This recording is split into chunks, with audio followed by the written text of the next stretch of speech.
Assalamualaikum warahmatullahi wabarakatuh. Saya Putri Fadila dari Prodi Pendidikan Bahasa Arab Universitas Islam Negeri Imam Bonjol Padang angkatan 2022 akan memaparkan hadis tentang dua nikmat dan juga pengertiannya beserta penjelasan hadis untuk memenuhi tugas pada mata kuliah hadis tarbawi. Bismillahirrahmanirrahim.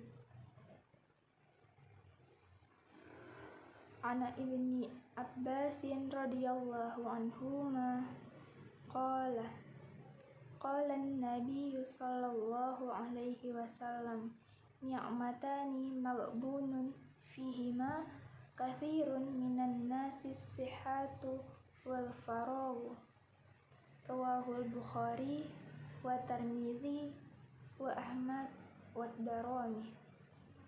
Artinya dari Abdullah bin Abbas radhiyallahu anhu, semoga Allah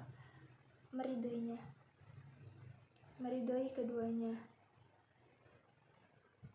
Ibnu Abbas berkata, telah bersabda Nabi Shallallahu Alaihi Wasallam, dua buah nikmat disia-siakan dan dilupakan. Pada dua nikmat ini banyak dari manusia, yaitu nikmat kesehatan dan kesempatan. Lanjut ke pengertian hadis perkata.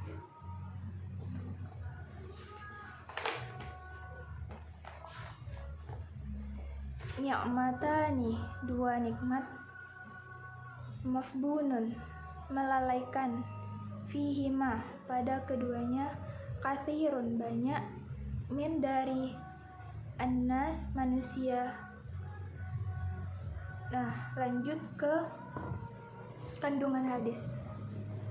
Hadis ini menjelaskan dua nikmat, yang mana dua nikmat dari Allah ini kebanyakan manusia tidak menggunakannya dengan sebaik-baiknya, bahkan menyia-nyiakannya dan melupakannya atau melalaikannya dan mengabaikannya. Di sini Rasulullah Shallallahu Alaihi Wasallam menyuruh menjauhi sifat mengabaikan nikmat ini dan memerintahkan untuk menggunakan sebaik-baiknya, karena dua nikmat ini sangat berharga. Dan di samping itu juga Rasulullah mencela orang-orang yang mengabaikan kedua nikmat ini, yaitu nikmat sehat dan nikmat kesempatan. Nikmat kesehatan dan kesempatan. Dua nikmat Allah yang dilupakan atau orang tidak merasa itu adalah nikmat Allah, terutama orang yang selalu mendapatkannya, dia baru nanti merasa itu sangat penting saat nikmat itu dicabut. Nah, bahkan dilupakan. Dua nikmat tadi itu yang seperti yang telah disebutkan sebelumnya, yaitu nikmat kesehatan. Yang pertama, nikmat kesehatan. Jadi kesehatan merupakan nikmat Allah yang kebanyakan orang menyia-nyiakannya. Betapa banyak orang yang sedang terbaring sakit di rumah sakit. Nikmat sehat ini, kalau kita pergi ke rumah sakit melihat orang-orang yang sakit, nikmat sehat ini sangat terasa bagi kita. Mungkin sepele kita tidak merasakan flu, yang mana kita kena flu pasti aktivitas yang lain itu terganggu. Nah, kalau kita sedang dalam keadaan sehat, kita tidak flu, kita tidak demam, pasti pekerjaan atau aktivitas yang lain itu berjalan dengan lancar. Nah, banyak nikmat kesehatan ini manusia tidak menggunakan waktu sehatnya itu sebaik-baiknya. Ia menyia-nyiakan waktu sehatnya ini.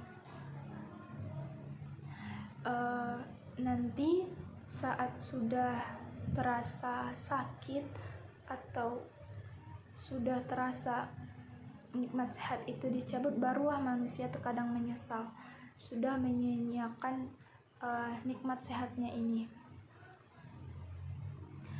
banyak orang yang ketika sedang sehat ia tidak mempersiapkan segala sesuatu yang ia perlukan di masa depan nanti. Ia tidak menggunakan nikmat sehatnya ini untuk keperluan di masa mendatang. Misal saat kita menjadi mahasiswa, kita sedang sehat, namun kita kan memiliki tugas yang diberikan dosen. Saat sehat ini kita menyia-nyiakan kesempatan itu karena tugas ini dikumpulnya 2 minggu lagi. Nah, qadarullah, kita kan tidak tahu apa yang akan terjadi ke depan. Ternyata kita mengalami sakit. Nah, kalau sudah sakit tentu kita merasa menyesali kenapa saat sehat kita tidak mengerjakan tugas ini. Mengapa saat sehat kita tidak menyelesaikan tugas ini dengan baik? Karena kalau sudah sakit, jangankan untuk mengerjakan tugas, untuk makan saja rasanya tidak nafsu atau tidak mood gitu untuk mengerjakan hal-hal sepele seperti makan tadi, lagi untuk mengerjakan tugas. Jadi hadis ini mengajarkan kita untuk memanfaatkan nikmat sehat sebaik-baiknya. Saat sehat, kerjakanlah apa yang bisa kita kerjakan, jangan ditunda-tunda, karena kedepannya kita tidak tahu apa yang akan terjadi pada diri kita, entah itu sakit, kecelakaan, dan lain-lain sebagainya. Jadi saat kita dalam keadaan sehat, gunakanlah waktu itu dengan sebaik-baiknya. Nah, 2 nikmat tadi yang disia-siakan, yang pertama kesehatan, yang kedua kesempatan. Nikmat dalam bentuk kesempatan. Seseorang diberi kesempatan, tidak digunakan dengan sebaik-baiknya. Ketika hilang kesempatan itu, ia tidak bisa lagi menggunakannya. Misal, kita berkuliah, kita telah Allah beri kesempatan untuk berkuliah, Allah berikan orang tua kita rezeki untuk menguliahkan kita. Namun kesempatan ini kita tidak gunakan sebaik-baiknya. Kita tidak berkuliah dengan baik, kita tidak berteman dengan teman-teman yang baik, yang tidak mempengaruhi kita ke hal-hal buruk, yang mana misal nauzubillah min dzalik, saat berkuliah perempuan ini hamil. Nah, di masa pendidikannya ia hamil di luar nikah. Nah, ini tentu ia sangat menyia-nyiakan kesempatan yang telah diberikan orang tuanya untuk berkuliah, yang mana kalau ia hamil tentu orang tua itu akan kecewa.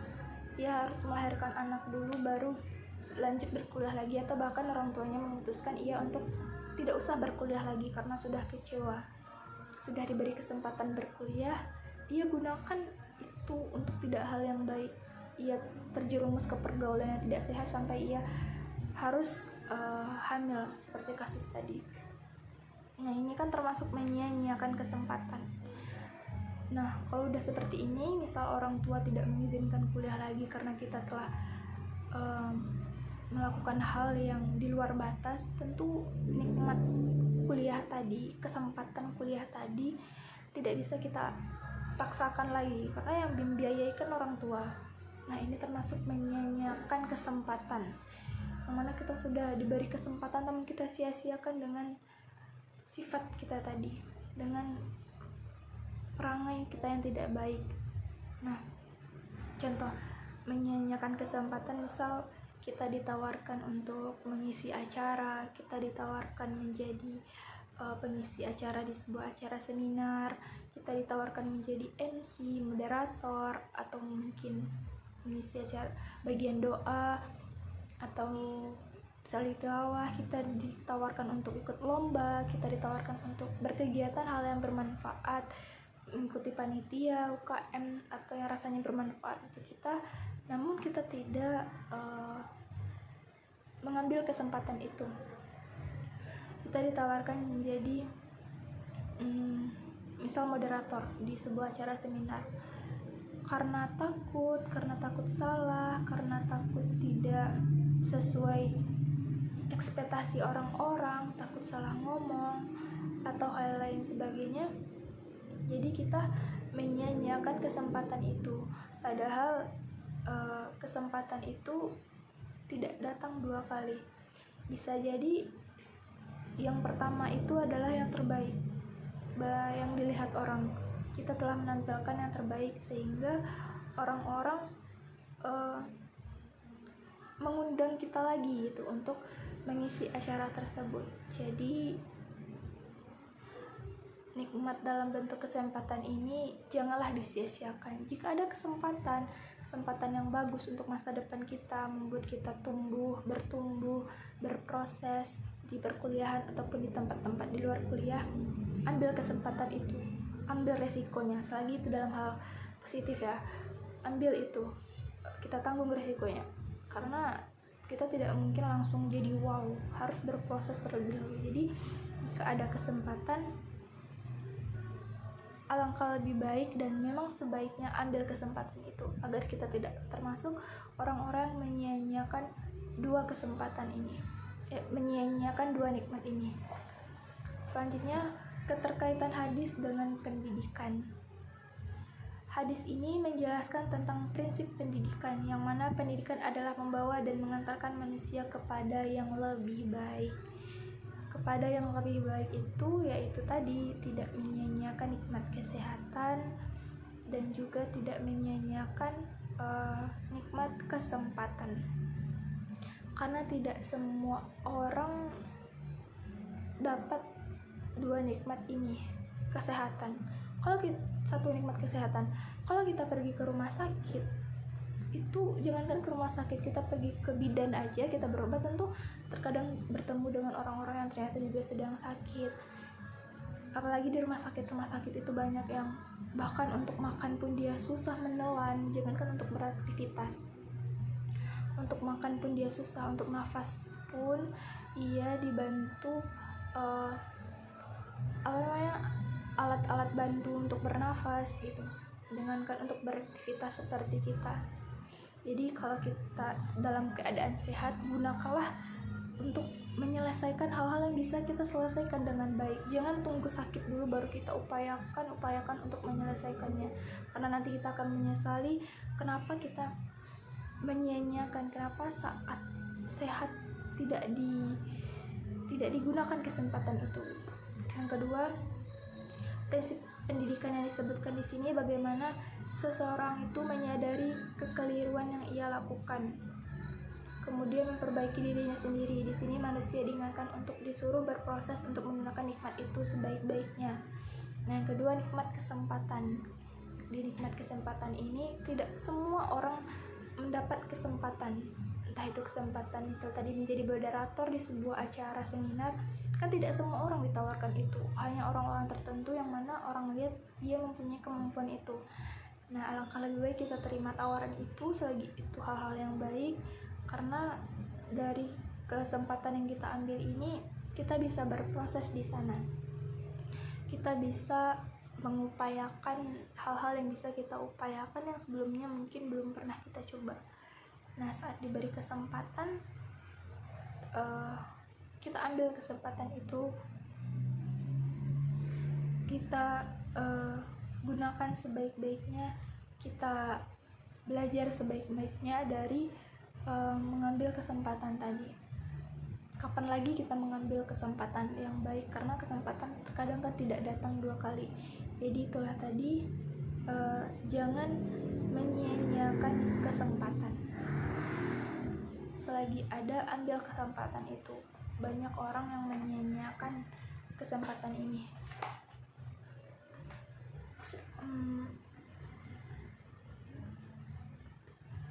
Nikmat sehat, nikmat kesempatan itu dua hal yang sangat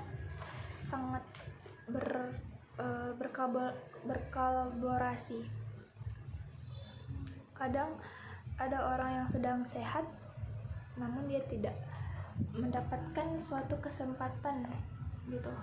Ada orang yang berkesempatan namun ia sedang kurang sehat, misal dia ditawarkan sebuah pekerjaan namun ternyata saat ditawarkan pekerjaan itu ia sedang kurang sehat, jadi ia tidak bisa mengambil job itu.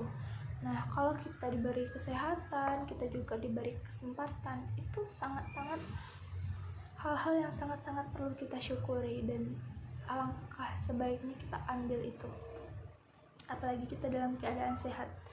Dalam keadaan sehat pun kita banyak bisa mencari kesempatan apapun, entah itu belajar, karena belajar kan fokusnya di saat sehat. Kalau sudah sakit tentu kita tidak fokus lagi untuk belajar. Seperti prinsip pendidikan tadi, bagaimana seseorang itu menyadari kekeliruan yang ia lakukan, kemudian memperbaiki dirinya sendiri. Di sini manusia diingatkan untuk disuruh berproses, untuk menggunakan nikmat itu sebaik-baiknya.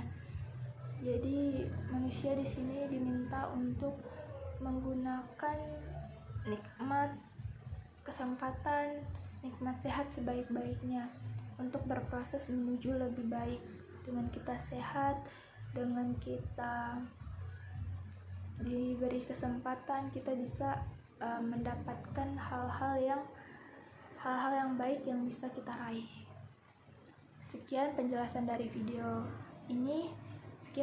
dari materi ini, semoga bermanfaat. Assalamualaikum warahmatullahi wabarakatuh.